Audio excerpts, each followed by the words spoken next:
आपने सेनेट में जो बातचीत की उसमें एक अहम बात ये की कि इंडिया वाटर का जो ट्रीटी है, हमारा इंडस वाटर ट्रीटी, उसको रिवाइज करना चाहता है और जनवरी में ख़त लिखा और उसके ऊपर फिर शहरी रहमान ने कुछ जवाब भी दिया।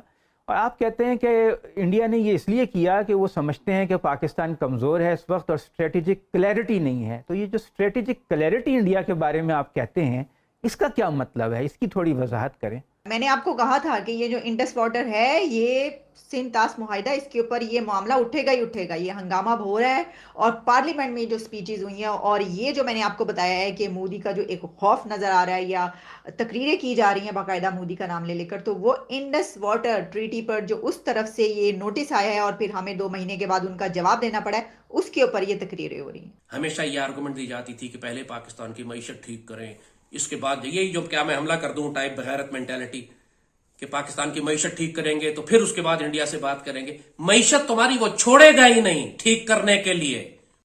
बात तो सही है। जब वो दहशतगर्दी करवाकर 150 अरब डॉलर का तुम्हें नुकसान दे चुका है और दिए चला जा रहा है मुसलसल, और तुम्हारा पानी रोककर तुम्हारी ज़राअत खत्म कर देगा और तुमको भूखा और प्यासा मारेगा, उस वक्त अपने बाप दादा से कहना कि तुम्हारी मईशत ठीक करके दे। बगैर तो बेटा सो जा, नहीं तो गब्बर आ जाएगा। तो ये गब्बर जो है ना, गब्बर की जगह पर मोदी का लफ्ज इस्तेमाल किया जा रहा है। तो क्यों करते हैं आप लोग हमारे साथ ऐसा? देखिए, छोटे भाई के साथ जो है वो अच्छा सलूक करना चाहिए। आप लोग रोना बंद कीजिए। नमस्कार दोस्तों, जय हिंद दोस्तों। फिर से आप लोगों की एक सुपर फास्ट के नई वीडियो में आपका स्वागत है।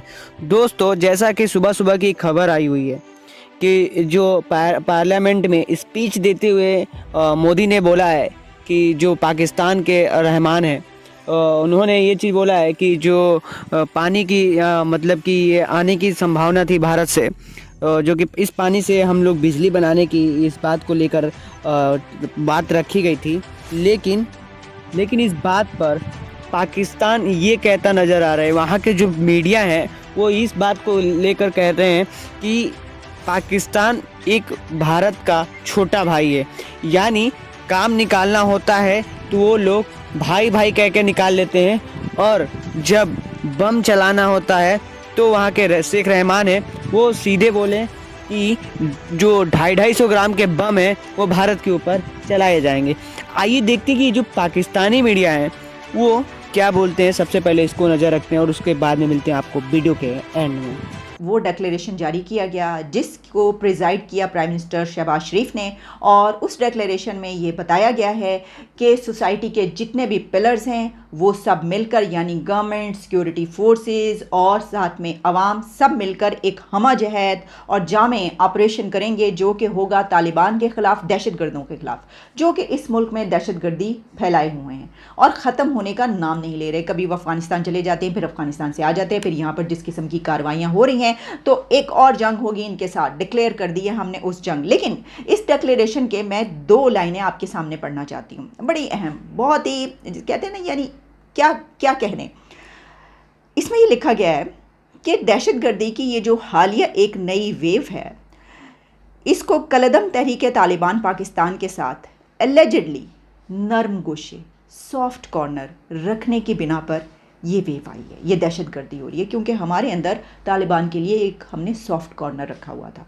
और इसी के साथ अदम सोच विचार, यानी हमने सोचा ही नहीं, कोई पॉलिसीज ही ऐसी नहीं बनाई गई और इस पर मबनी पॉलिसी का नतीजा करार दिया जो कि अवामी तवक्कुआत और ख्वाहिशात के बिल्कुल मुनाफी है।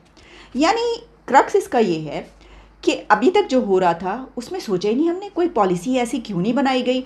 और अवाम की ख्वाहिश ये थी, अवाम ये चाहते हैं कि तालिबान और दहशतगर्दों के ख़िलाफ़ कार्रवाई हो, बजाय इसके कि इनको कौमी धारे में लाया जाए, इनके ख़िलाफ़ तो कार्रवाई होनी चाहिए। तो इतने डेकेड्स गुजर गए, हमने ये कोई पॉलिसी नहीं बनाई, हमें समझ में नहीं आई। देखिए ना, अभी तक जो है हम उनको धारे में लाने की, कौमी धारे में लाने की बात कर रहे थे, एहसान उल एहसान से लेकर, और कितने दहशतगर्द जिनको छोड़ा जा रहा था जेलों से, वो फ़रार हो रहे थे, कहा जा रहा था ये तो फ़रार कराया जा रहा है, और फिर डायलॉग करने के लिए अफ़गानिस्तान तक जाया जा रहा था। और हम कहीं ऐसी कोई बात बोल दिया करते थे कि ये क्या हो रहा है, ये दहशतगर्दों से आप हाथ नहीं मिला सकते, आप उनके साथ बात नहीं कर सकते। तो हमारे खिलाफ क्या क्या कुछ नहीं किया जाता था। सर अगर आपको याद हो, सब कुछ आपको याद होगा, जब अफगानिस्तान में ये तालिबान आए थे तो बस कुछ वीडियो, एक आधी वीडियो जो बना दी थी, उसके बाद जो कुछ हुआ है हमारे साथ, ये अब हम कह रहे हैं कि आप ज़रा पहुंच जाइए वहाँ पर, ऑपरेशन राह रास्त पे, ऑपरेशन राह रास्ते से लेकर राह निजात, ज़रबे अज़्ब, क्या क्या कुछ हमने किया। 80,000 से ज़्यादा पाकिस्तानियों ने अपनी जानें दे दी इसमें, बेचारे खुद से थोड़ी दी, वो कहीं जाते थे धमाका होता तब मारे जाते थे। मतलब 100-100 200 इकट्ठे जनाजों तक में धमाके हुए हैं भाई। तो वो जो है वो हो रहा था सब कुछ, और इसी के साथ 20,000 से ज़्यादा फ़ौजी जवान भी चले गए। हमने रट लगाई हुई है, यानी हम बार बार रिपीट करते हैं कि देखो हमारा कितना बड़ा नुकसान हो गया, लेकिन पॉलिसीज़ हमने नहीं बनाई। उन्होंने कहा पॉलिसीज़ नहीं बनी, अदम सोच विचार। अच्छा, अब जब ये अदम सोच विचार की बात होती है ना, कि इसके मुतालिक सोचा ही नहीं गया कि इनसे तो सुलह नहीं हो सकती, ये बात हमें अब याद आ रही है। तो सर, जब कोई ये कहता है कि ये जो हैं दहशतगर्द, ये जो तालिबान हैं, ये क्रिएट क्यों किए थे, तो देखा है कि अब वो जब आप बैकयार्ड में जो है, वो हिलरी क्लिंटन साहिबा ने जो फरमाया था, बैकयार्ड में आप स्नेक्स पालेंगे, आप सांप पालेंगे तो वो आपको एक ना एक दिन ज़रूर डसेंगे। हमसायों को तो डस ही लेंगे, लेकिन आपका भी जो है वो खाना ख़राब हो जाएगा। तो वो अगर आपको बात याद हो, वो भी सही थी। फिर लोग जब ये कहते हैं, आपके हमसाया मुल्क से कोई उठकर ये कह देता है कि आपने खुद ही तो बनाए, तो देखिए क्या कर रहे हैं, तो फिर हमें बुरा क्यों लगता है? वो कितनी दहशतगर्दी वहाँ पे कर रहे हैं, इनसे खुद नहीं संभाले जा रहे जिनको बनाया। तो हमारी मिनिस्टर साहिबा को कितना बुरा लगा। हमारी मिनिस्टर साहिबा ने कहा बजाय इसके, देखिए ये तो हर कोई जानता है, बच्चा बच्चा जानता है तालिबान और दहशतगर्दों की जो है वो सारी तारीख और जो कुछ वो हमारे साथ कर रहे हैं। तो इसके ऊपर हमें, क्योंकि इलेक्शन करीब है, ठीक है ना, आप जानते हैं, तो हमें इतना बुरा लगा, तो वो तो फट पड़ी। उन्होंने कहा ये तो ऑब्सेशन है इंडिया का हमारे साथ, इसलिए ये वाली ज़्यादा बातें की जा रही हैं। और उसी के साथ ये डिक्लेरेशन आ रहा है कि इनको नहीं छोड़ना हमने, ये हमारा हाल इन्होंने बुरा कर दिया और हमारी गलत पॉलिसीज़ का ये नतीजा है। बस ऐसे ही है जो आपके सामने मैंने पेश किया, ये इसी तरीके से है। तो सर बस ये खबर है कि अब हमने एक और जंग डिक्लेयर कर दी है, एक और ऑपरेशन होगा, लेकिन कुछ लोग इस ऑपरेशन के ख़िलाफ़ भी हैं। वो मैंने देखा सोशल मीडिया पे बाकायदा ट्रेंड चल रहा है, भाई कैसे लोग हैं, ऐसे ऐसे लोग भी पाए जाते हैं। वो कह रहे हैं कि ये जो है ये नामंजूर है। अच्छा जी, ये क्या कहा जा रहा है इसमें? नो मोर ऑपरेशन एक्सेप्टेड। सर बात पता क्या है, मैंने जिस तरह अभी आपको गिनवाए, कहाँ से हम शुरू हुए और कहाँ पर हम। तो दोस्तों, अभी आप लोगों ने देखा कि जो पाकिस्तानी मीडिया है वो यही कहते नज़र आ रही है कि जो भारत है वो हम लोगों की हेल्प कभी नहीं करता है। यहाँ तक कि पानी की जो बात हुई थी कि इस पानी से जो क्या बोलते हैं, पाकिस्तान के अंदर जो बिजली की कमियां हैं, उस कमियों को दूर करने के लिए भारत की पानी की सप्लाई दे सकता है। लेकिन इस बात को 2 महीने से पेंडिंग में रखा गया था, और इसी बात को स्पीच में ये बोला गया है मोदी जी के द्वारा कि जो वहाँ के शेख रहमान है कि वो हम लोगों की कभी हेल्प नहीं करते हैं, और इसी की बात को लेकर जो 2025 में इलेक्शन आने वाला है, वो थोड़ी थोड़ी सी बातों को बड़ा बड़ा बनाकर बोल जाते हैं।